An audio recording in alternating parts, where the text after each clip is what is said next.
ખાલી એક કેડિયાની રસી દોરી કાપી અને મહારાજની સેવામાં આપી. મહારાજ કે દ્રૌપદી જેટલું. દ્રૌપદીએ શું કર્યું હતું?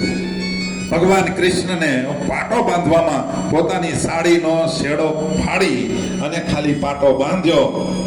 ભગવાન કૃષ્ણ પછી બંધાઈ ગયા કે આ આપ્યું એનું મારે ઋણ અદા કરવું પડશે.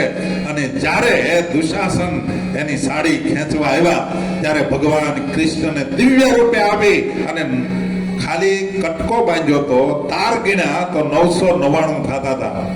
999 સાડી ભગવાન પોતે પૂરવા આવી ગયા. આ ઠાકોરજીની કૃપા છે. ભક્તજનો આપણું કર્યું ફેલ નથી જાતું. બરાબર યાદ રાખજો, આપણું કર્યું કોઈ દિવસ ફેલ જાતું જ નથી. જેણે જેણે ઠાકોરજીને કાંઈ ને કાંઈ અર્પણ કર્યું છે એને ઠાકોરજી આપે. જો શબરીએ બોર આપ્યા, ઠાકોરજી મળ્યા. ઠાકોરજીને શબરીએ બોર આપ્યા, વિદુરજીએ ભાજી આપી, કેવટે સેવા આપી, ગોપીઓએ માખણ આપ્યું, નામદેવે દૂધ આપ્યું અને પાતળભાઈએ છાશ આપી, જીવણ ભગતે રોટલો આપ્યો, ખોડાભાઈએ ધાણી આપી, મધુમંગલે ખાટી છાશ આપી, સુદામાએ તાંદૂળ આપ્યા. અને ત્યારે એની ઉપર ઠાકોરજી રાજી થયા અને સોનાના મહેલ કરી દીધા. આપણી પાસેથી કાંઈક લીધા વિના ઠાકોરજી આપણી ઉપર રાજી નહીં થાય. એને રાજી કરવા માટે આપણી પાસે જે કાંઈ શક્તિ હોય, જે કાંઈ વસ્તુ પદાર્થ હોય એને જો ઠાકોરજીના કારણે, ઠાકોરજીના ઉપયોગમાં આપણે વાપરીએ તો ઠાકોરજી રાજી થાય. ભક્તજનો, એક વાત તમને કહી દઉં. મેં એવું સાંભળ્યું છે, આમ તો જોકે શાસ્ત્રમાં કલિયુગની અવસ્થા 4,32,000 વર્ષ બતાવી છે. કેટલી? 4,32,000. પણ હમણાં વિડીયોમાં બહુ એવું આવે છે કે કલિયુગનો અંત ભાગ છે. હવે કલ્કી ભગવાન હમણાં પ્રગટ થવાના છે. ભગવાન આવે કે ન આવે, પણ એક વાત છે, ભગવાન આવવાના વહેલા મોડા, પણ આ લોકો કે એ પ્રમાણે આવે કે ન આવે. પણ એક વાત ચોક્કસ છે કે જીવાત્માને જો ભજન કરવું હોય તો એની વાત એટલી તો માનવી પડશે કે હવે કળિયુગનો અંત છે. ભયંકર રોગ, યુદ્ધ વગેરે બહુ પ્રવર્તવાનું છે. બસ જેટલા હરિભજન અખંડ કરતા હશે, જેના મોઢામાં અખંડ હનુમાન ચાલીસા હશે, એટલા જ બચશે. બાકીનાનું જય સ્વામિનારાયણ.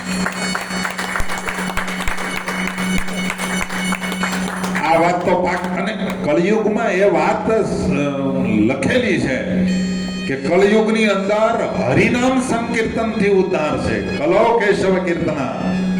ખાલી ભગવાનના નામ માત્રથી જીવાત્માનો ઉદ્ધાર થાય એવું શાસ્ત્રનો ઉલ્લેખ છે. કળિયુગમાં યજ્ઞ કરવાની જરૂર નથી, તપ કરવાની જરૂર નથી. જે કરતા હોય એ કરવાનું. ચાતુર્માસ ચાલે છે.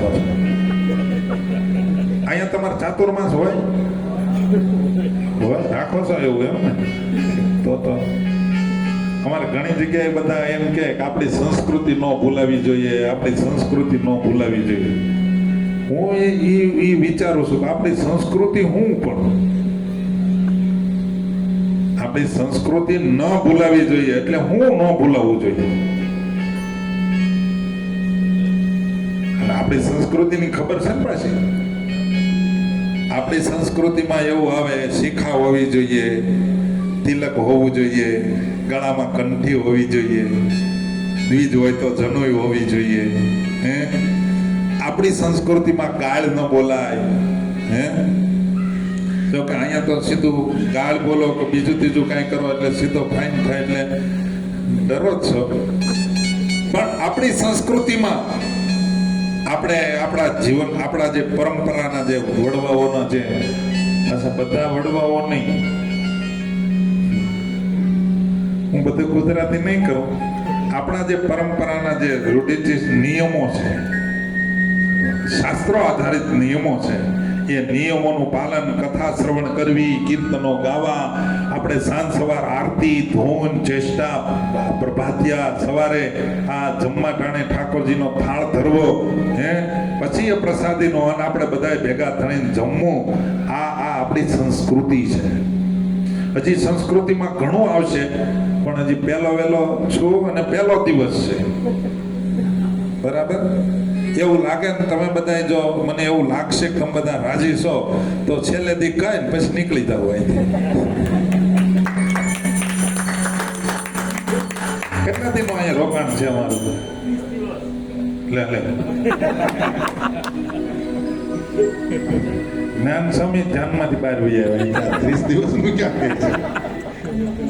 સ્વામી રાખવા ગયા કે એ હલવાના એ ભલે એકલા રહ્યા. તમને બધાને હું અહીંયા ખાલી ખબર પૂછવા આવ્યો, તમને બધાને ગમે છે? તો તમે હે ને ઇન્ડિયા આવો. હે અમને ગમશે તો રોકાવો. તમને કેમ લાગ્યું જતીન ભગત? ગમે? હજી આવ્યા છો? કે હા તો લેવા જાવ પછી ખબર પડે. સ્વામિનારાયણ ભગવાન કેટલા દયાળુ છે ભક્તો. ઘોર કળયુગની અંદર આજના સંદર્ભમાં યજ્ઞ કરવાની જરૂર નથી, તપ કરવાની જરૂર નથી, કરવાનું બધું, પણ મેન આપણું મેન હરિકેશવ કીર્તના, માત્ર હરિ સંકીર્તન, અખંડ સ્વામિનારાયણ સ્વામિનારાયણ, રામ રામ, કૃષ્ણ કૃષ્ણ અખંડ મોઢામાંથી જપ હોવો જોઈએ. અથવા તો શ્રી ગુરુ ચરણ સરોજ રજ નિજ મન મુકુરુ સુધાર, આ અખંડ હનુમાન ચાલીસા હોવી જોઈએ. હનુમાન ચાલીસા અને હરિનામ સંકીર્તન જેના મુખમાં અખંડ છે, પછી જે ઈષ્ટ